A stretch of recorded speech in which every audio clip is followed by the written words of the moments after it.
हरी भरी पहाड़ियों के बीचों बीच एक बहुत ही विचित्र गांव था, कद्दूपुर।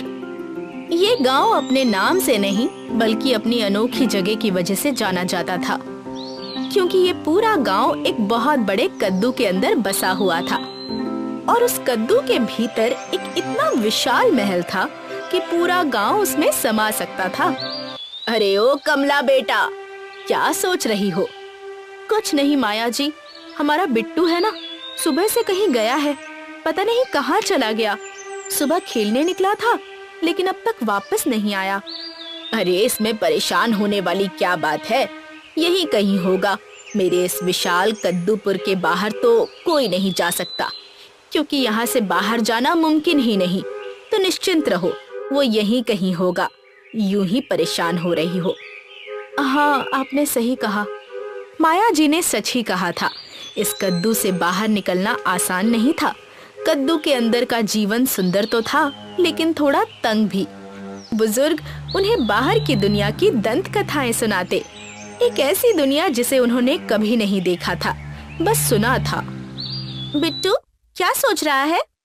सोच रहा हूँ उस खिड़की से जो रोशनी अंदर आती है वो आखिर आती कहाँ से होगी?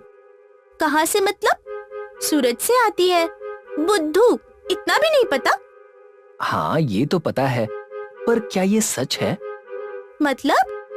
मतलब ये कि हमें ये सब सिखाया गया है, लेकिन क्या हमने इसे अपनी आंखों से देखा है? नहीं। तो तुम्हें नहीं लगता कि ये सब झूठ भी हो सकता है?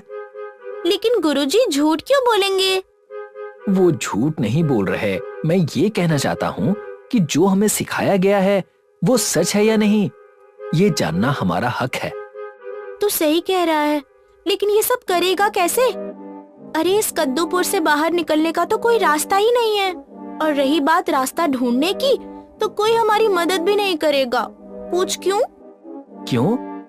क्योंकि इस विशाल कद्दू में सब कुछ है। खेती है, पशु पक्षी हैं, गायें हैं, सबके पास रोजगार है। कोई खेती करता है, कोई लोहार है। जब सब कुछ है तो कोई मदद क्यों करेगा? लेकिन अगर कोई मदद नहीं करेगा तो इसका मतलब ये तो नहीं कि हम चुप रहें। देख चुटकी, मान लिया कि इस गांव में सब हैं, लेकिन अगर हम बाहर निकले तो हो सकता है कि हमें और भी नई चीजों का पता चले जो हमारे गांव के भले के लिए काम आए। ठीक है, अब हम दोनों मिलकर इस गांव से बाहर निकलने का रास्ता ढूंढेंगे। ये हुई ना बात। वाह, आखिरकार बिट्टू ने चुटकी को अपनी बात मनवा ही ली। अब दोनों पहुंच गए गांव के मशहूर जादूगर दादा झिंगालू के पास। कहते हैं दादा झिंगालू तभी से इस गांव में हैं, जब से गांव की शुरुआत हुई थी। इतने साल बीत गए, लेकिन ना उनकी आवाज बदली, ना उनका रूप। वो आज भी जवान दिखते थे। अरे देखो तो सही, कौन आया है मेरे घर? बिट्टू चुटकी की जोड़ी। आखिर क्या जानना चाहते हो मुझसे?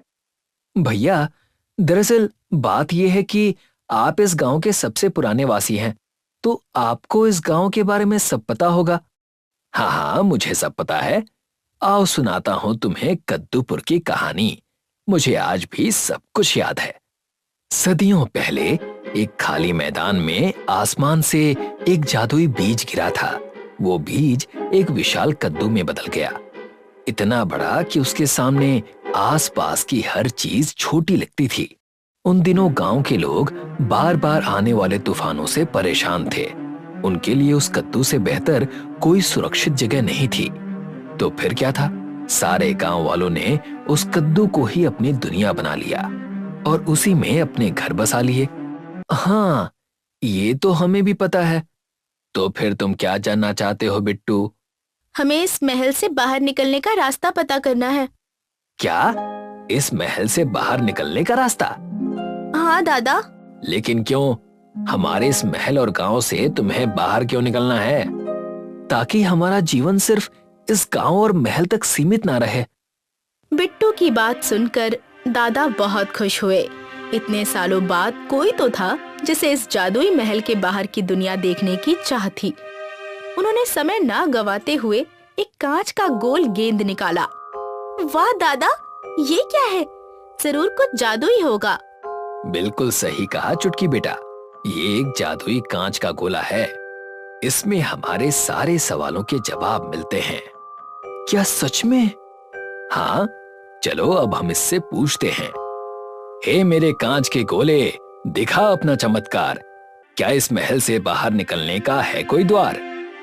दादा के सवाल पर जादुई गोले में हवाएं चलने लगी और उसमें एक किताब की झलक दिखाई देने लगी, जिसे देखकर बिट्टू और चुटकी को समझ आ चुका था कि वही किताब इस सारी समस्या का हल है। उन्होंने तुरंत अपनी खोज शुरू कर दी।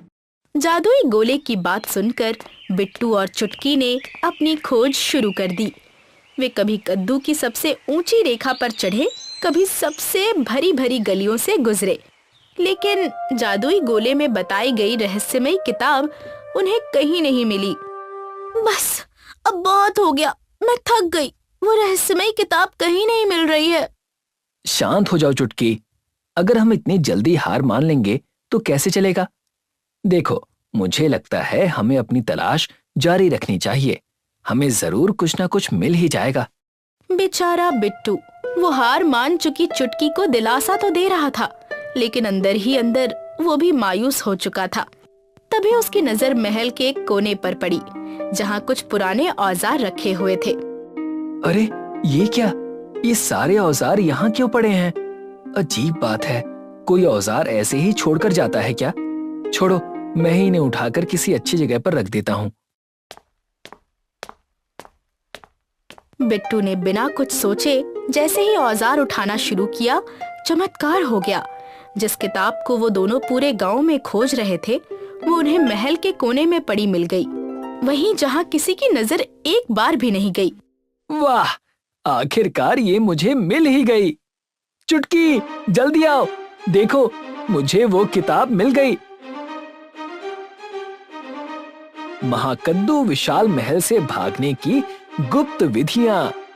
क्या बात कर रहा है? ये तो कमाल हो गया। रहस्यमयी किताब मिलते ही बिट्टू और चुटकी दोनों बेहद खुश हो गए। उन्हें अब अपनी जीत साफ दिखने लगी थी।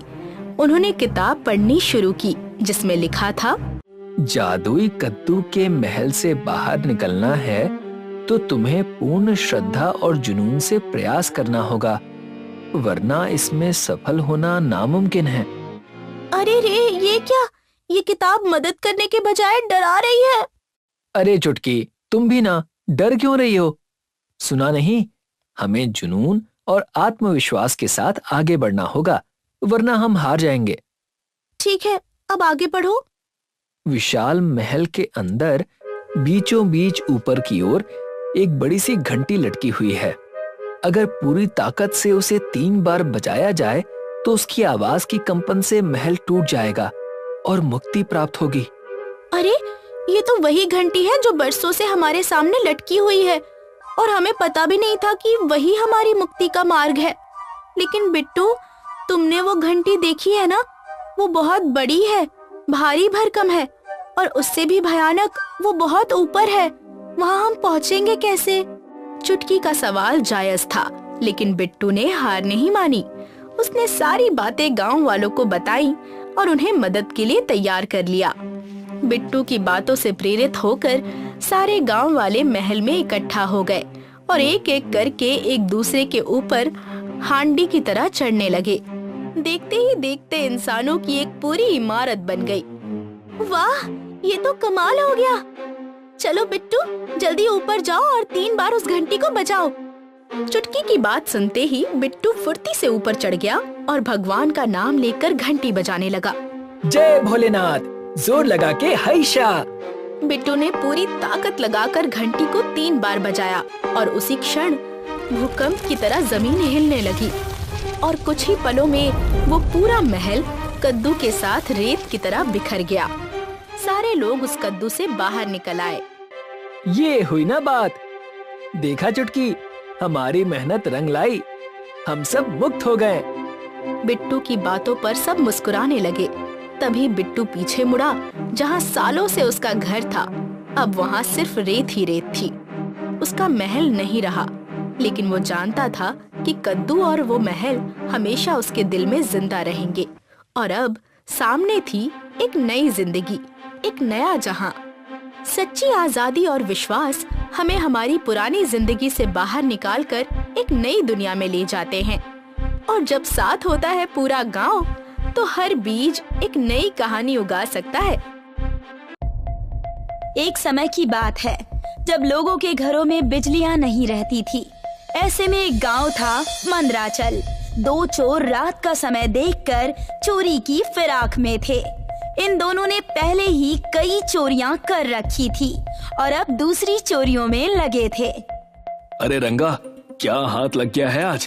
जरा देखना तो।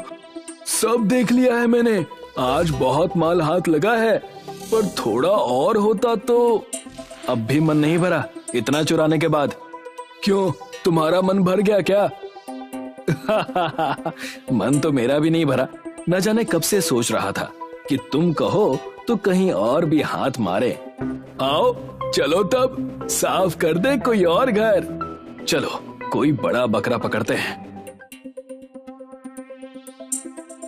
ये तो मुखिया का घर लगता है। हाँ, उन्हीं का घर है और इनसे मालदार इस पूरे गांव में और कोई नहीं है। सही कह रहे हो। चलो, यहीं कहीं तिजोरी होनी चाहिए उनकी।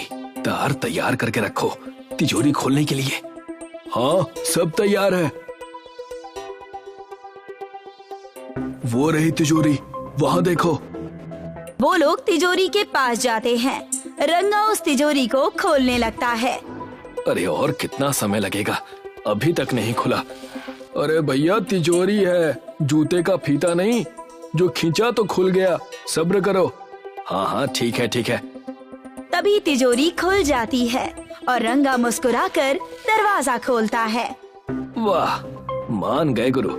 जरा देखो तो, जेवर पैसे सब पड़े हैं यहाँ। हाँ, भर लो, सब भर लो। एक नोट छोड़ना बस, ताकि मुखिया के काम आ जाए।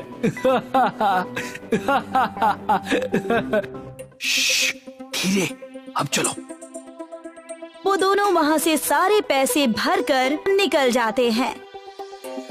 अगली सुबह होती है और मुखिया उठकर तिजोरी वाले कमरे में जाते हैं तो देखते हैं कि तिजोरी खुली है। अरे भाग्यवान, ये तिजोरी तुमने खोली थी क्या? नहीं, मैंने कोई तिजोरी नहीं खोली है, आप ही बंद करना भूल गए होंगे। प्रधान रुक्मणी की बात सुनकर तुरंत तिजोरी देखने चला गया। हे प्रभु, ये क्या हुआ? सारा पैसा सोना सब गायब हो गया। प्रधान की आवाज सुनकर रुक्मणी उस कमरे में भागी चली गई। कहाँ गए सारे पैसे? हे भगवान, ये क्या बला आ गई? अब हम लोग क्या करेंगे रुक्मणी? मेरे पूरे जीवन की कमाई बस एक रात में गायब। अजी, आप प्रधान हैं, आप ही कुछ करिए। पूरे गांव में इतने दिनों से चोरी हो रही है, लेकिन आपने अब तक इस समस्या का समाधान नहीं निकाला। और अब देखिए, हमारे ही घर में चोरी हो गई। मैं मानता हूँ कि समाधान ढूंढने में समय लग रहा है, पर कोशिश नहीं कर रहा क्या? मैं जा रहा हूँ पंचायत बुलाने। इसका कुछ तो करना ही होगा। जाइए और जल्दी से कुछ करिए, यहाँ पर खड़े मत रहिए। प्रधान वहाँ से निकल जाता है और कुछ घंटों बाद गांव की पंचायत एक पेड़ के नीचे लग जाती है। सभी लोग खड़े थे। कल रात मेरे घर में चोरी हुई है। तिजोरी से सारे पैसे लेकर वो चोर भाग गए हैं। मेरे घर में भी चोरी हुई है। कोई पहली चोरी नहीं है। ऐसी कितनी चोरियां हुई, पर पंचायत तो नहीं बैठी। हाँ, बस इतना कह दिया कि रात तो आएगी ही, तो अंधेरे का क्या कर सकते हैं। ये कहकर लोगों को रफा दफा कर दिया। अब जब खुद पर बीती है तो यहाँ आए हैं पंचायत बिठाने। चलो भाई, घर चलो। हाँ चलो, आखिर रात तो आएगी ही। अब इन्हें भी पता चले कि चोरी हो जाती है तो कैसा लगता है। इन्हें लगा कि हम छोटे लोगों के पैसे हैं, लेकिन वो भी हमारे लिए उतने ही जरूरी हैं जितना इनके लिए इनकी तिजोरी के पैसे। जब रात का कुछ कर पाना तब पंचायत बुलाना। अब प्रधान को उनकी ही बातें याद दिलाकर लच्छू और गांव वाले वहां से निकल पड़े। जब खुद पर बीती तो उन्हें समझ में आया और फिर उन्हें बहुत शर्म आई, जिस कारण उनका मुंह लटका हुआ था। प्रधान वहां से निकलकर अपने खेतों की ओर बढ़ गए। मेरी ही गलती है। लोग सही कह रहे हैं, प्रधान तो बन गया, लेकिन गांव के लोगों की दिक्कतों को समझ नहीं पाया और टालता रहा। पर अब पछतावे क्या होत है जब चिड़िया चुग गई खेत।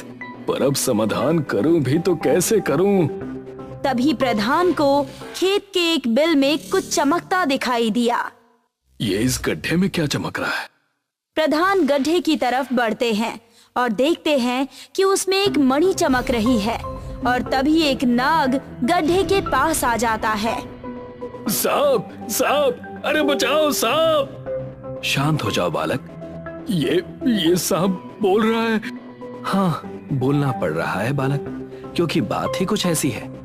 मैं 50 साल का होने वाला हूँ सांप महाराज, आप मुझे बालक क्यों कह रहे हैं? क्योंकि मैं तो हजारों वर्षों से जीवित हूँ, तो तुम तो बालक ही हुए ना।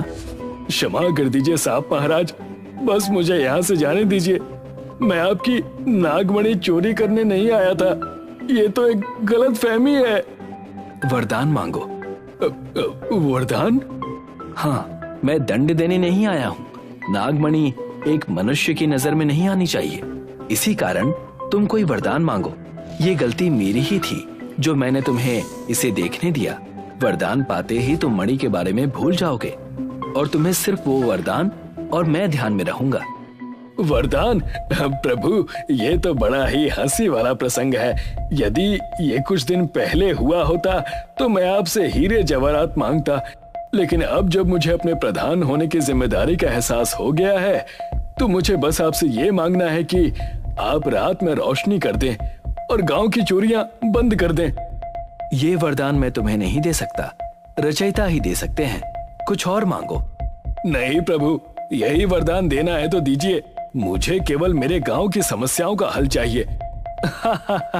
ये ठीक है, लेकिन प्रकृति के खिलाफ कोई वरदान देना मेरे बस में नहीं है। लेकिन मैं तुम्हें ये बीज देता हूँ, इन्हें तुम इस खेत में बोना। मात्र 1 महीने में तुम्हारे गांव की दिक्कतें समाप्त हो जाएंगी। धन्यवाद प्रभु।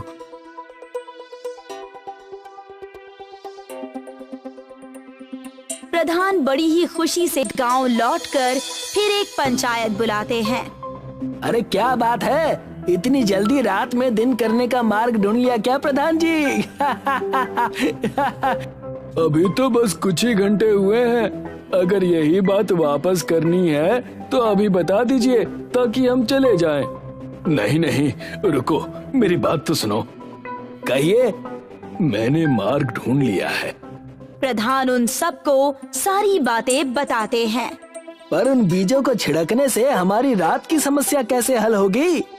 ये तो हमें कल खेत में जाकर ही पता चलेगा। मैं आग्रह करता हूँ कि कल कृपया मेरे खेत में जरूर आइएगा। सच कहूँ तो मुझे आपकी बात पर भरोसा नहीं हुआ, पर फिर भी कल आकर देखते हैं प्रधान जी, आखिर आपकी बात सच है या नहीं। अगले दिन दोपहर में हर कोई अपना काम निपटाकर प्रधान के खेत में पहुंच जाता है और देखता है कि वहां पर बड़े बड़े आकार के कद्दू उगे हुए हैं, जिनमें 2 आंखें और एक मुंह भी बना हुआ है। ये है हमारी समस्या का हल प्रधान जी। हाँ, यही है। ध्यान से देखो, अभी उजाला है तो इसमें रोशनी थोड़ी कम है, पर टिमटिमा जरूर रही है। हाँ, बात तो सही है, पर इसका इस्तेमाल कैसे करेंगे? गांव का हर एक व्यक्ति इन्हें अपने घर ले जाए और गांव के मुख्य रास्तों पर इन्हें खंभों पर लगा दे, ताकि रात में कोई इन्हें चोरी ना कर पाए। आप पर शक करने के लिए हमें क्षमा कीजिएगा प्रधान जी, आपका लाख लाख शुक्रिया। शुक्रिया की कोई बात नहीं। जब मेरे घर पर चोरी हुई तब मुझे समझ आया कि ये समस्या कितनी गंभीर है। धन्यवाद, अब हम इन्हें अपने घरों में लगा देते हैं। हर कोई वहां से कद्दू लेकर जाने लगा और कुछ दिन बीत गए। पूरा गांव अब रात के समय जगमगा रहा था। आज फिर चांदनी रात थी और मंदराचल अपने नए कद्दुओं से टिमटिमा रहा था। तभी 2 नकाबपोश गांव में प्रवेश करते हैं। अरे ये क्या, पूरा गांव ऐसे जगमगा रहा है मानो कि जैसे दिन का समय हो। पर अब हम चोरियां करेंगे कैसे? ये तो बहुत बड़ी मुश्किल हो गई है। हाँ, मुश्किल तो है, पर कोई बात नहीं, सिर्फ उजाला ही तो है। पर लोग तो सो रहे हैं ना। सही कहा भैया। आओ चलो, अब हाथ साफ कर दे क्या? हाँ चलो। दोनों आकर फिर प्रधान के घर में रुकते हैं। लगता है इस प्रधान के पास बहुत पैसा है, तभी तो पूरे गांव में उजाला देने वाले इन कद्दुओं को लगवा दिया इसने। हाँ, आओ देखते हैं। दोनों लोग चालाकी से बिना आवाज किए दरवाजा खोलने जाते हैं कि तभी अचानक कद्दू उन दोनों को पकड़ लेते हैं। छोड़ो मुझे, छोड़ो। दोनों की चीखें सुनकर लच्छू, मलखान, प्रधान और रुक्मणी कुछ ही पल में वहां चले आते हैं। चोर चोर चोर! हाय दैया, देखो कैसे भरे उजाले में चोरी करने चले आए हैं ये लोग। हाँ, अच्छा हुआ कि नाग देवता की कृपा से कद्दुओं ने हमें बचा लिया। मालिक, माफ कर दो मालिक, अब ऐसा नहीं करेंगे। आपकी पाई पाई चुका देंगे, बस इन कद्दुओं से छुटकारा दिलाइए। हाँ, हरदम कद्दुओं को खाया, पर आज लग रहा है कि ये कद्दू हमें ही खा जाएंगे। अच्छा है, खा जाए तुम्हें। भागे थे ना तुम, तुम्हारे साथ तो यही होना चाहिए। दोनों चोर अपनी लालच के चलते पकड़े गए और कद्दुओं की लालटेन की वजह से अब पूरा गांव सुरक्षित हो गया।